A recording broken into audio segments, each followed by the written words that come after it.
সালাম আলাইকুম। আজকে দুপুর থেকে একটা নিউজ চারদিকে ভাইরাল বা এটা নিয়ে চাঞ্চল্যকর একটা অবস্থান তৈরি হয়েছে।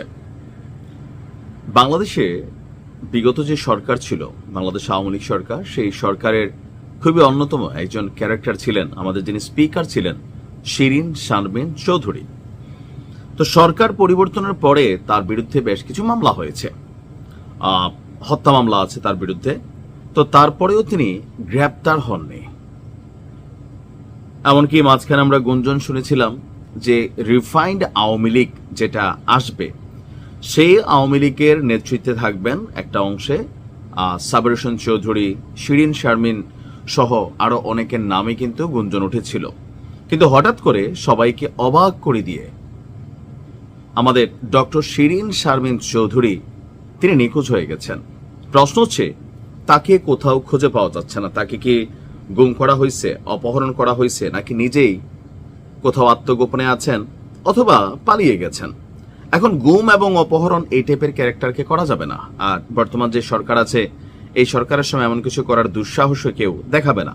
অন্তত এই যে জুলাই আগস্টের ঘটনাগুলোর পরপর এগুলো নিয়েই তো যত ঝামেলা।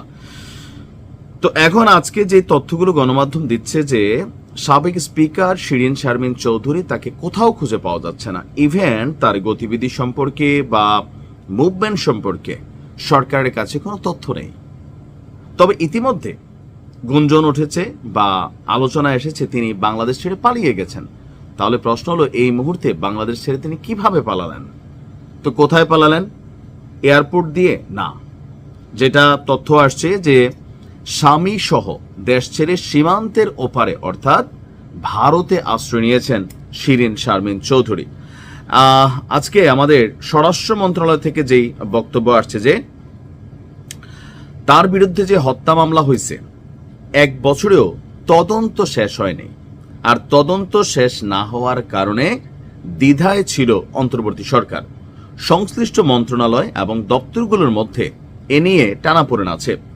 স্বরাষ্ট্র এবং আইন এই 2 মন্ত্রণালয় সহ সরকারের বিভিন্ন দপ্তরের সাথে কথা বলে জানা গেছে যে শেখ হাসিনার ফেসিবাদী হয়ে ওঠার পেছনে শিরিন শারমিনকে অন্যতম দায়ী করা হচ্ছে, যে দেশের ইতিহাসে দীর্ঘ সময় ধরে 4 মেয়াদে স্পিকারের আসনে থেকে তিনি সকল কর্মকাণ্ডকে বৈধতা দিয়েছেন। আর আদালতের নির্দেশনা পেলে গ্রেপ্তার সহ প্রয়োজনীয় পদক্ষেপ নিতে স্বরাষ্ট্র মন্ত্রণালয় প্রস্তুত ছিল বলে জানিয়েছে কর্মকর্তারা। এখন হত্যা মামলার তদন্ত শেষ না হওয়ায় তারা এখন পর্যন্ত এটা নিয়ে কোনো রকম ভূমিকা রাখতে পারেন নাই। পাশাপাশি কূটনৈতিক পাসপোর্টটি বাতিলের পর গোপনে শিরিন শারমিনকে সাধারণ পাসপোর্ট দেওয়ার প্রক্রিয়ার সঙ্গে যারা জড়িত ছিল তাদের বিরুদ্ধেও শাস্তিমূলক ব্যবস্থা নিতে না পারার ব্যর্থতা স্বীকার করেছেন কর্মকর্তারা। এ বিষয়ে সরকারের সিদ্ধান্তহীনতার কথা জানিয়েছে স্বরাষ্ট্র মন্ত্রণালয়। এখন দেশে নাকি বিদেশে, তো এই তথ্যরা যেই নিউজ করছে, যে পত্রিকা করছে, এটা হচ্ছে আমার দেশ। মাহমুদ ভাই আবার মোটামুটি সবার পিছনে তিনি গোয়েন্দা গ্রুপ সেট করে রাখছেন। আমার দেশ পত্রিকায় যতটুকু তথ্য আছে যে সাবেক স্পিকারের বিষয়ে কোনো অফিসিয়াল তথ্য নাই স্বরাষ্ট্র মন্ত্রণালয়ের কাছে। তবে যতটুকু তাদের কাছে তথ্য ছিল যে ঢাকাতেই তার ভাইয়ের বাসায় স্বামীকে নিয়ে বসবাস করছিলেন, তার বিষয়ে নির্দেশনা চাওয়া হয়েছিল। আবার কেউ কেউ বলছেন পাসপোর্ট ছাড়াই তিনি স্থলপথে সীমান্তের ওপারে গিয়ে আশ্রয় নিয়েছেন। এখনো তার বিষয়ে আমরা কোনো ধরনের নির্দেশনা পাইনি। আর উপরের পর্যায় থেকে নির্দেশনা এলে বিষয়টা আরো সামনের দিকে যাবে। এখন সরকারের 2টি গোয়েন্দা সংস্থা, একটি তদন্ত সংস্থার প্রধানের সাথে আমার দেশ পত্রিকা কথা বলেছে। তাদের বক্তব্য হচ্ছে ঢাকার একটি সুরক্ষিত এলাকায় ভাইয়ের বাসায় স্বামী এবং ছোট ছেলেকে নিয়ে তিনি বসবাস করছেন, সরকারের ঊর্ধ্বতন এক গোয়েন্দা সংস্থার কর্মকর্তার দাবি। তবে সরকারের পক্ষ থেকে তার বিষয়ে কোনো নির্দেশনা নাই। আর চলতি বছরের প্রথম দিকে শিরিন শারমিন রাজধানীর খিলক্ষেত এলাকায় অবস্থান করছিলেন। তো গ্রেপ্তারের উদ্যোগ নেওয়া হলেও পরে তাকে গ্রেপ্তার করা হয়নি। আর দিন শেষে তিনি আত্মগোপনে আছেন বলা হচ্ছে। আর ভারতে যাওয়ার ব্যাপারে যে তথ্যটা, সেটা আমার দেশ পত্রিকার বক্তব্য হচ্ছে যে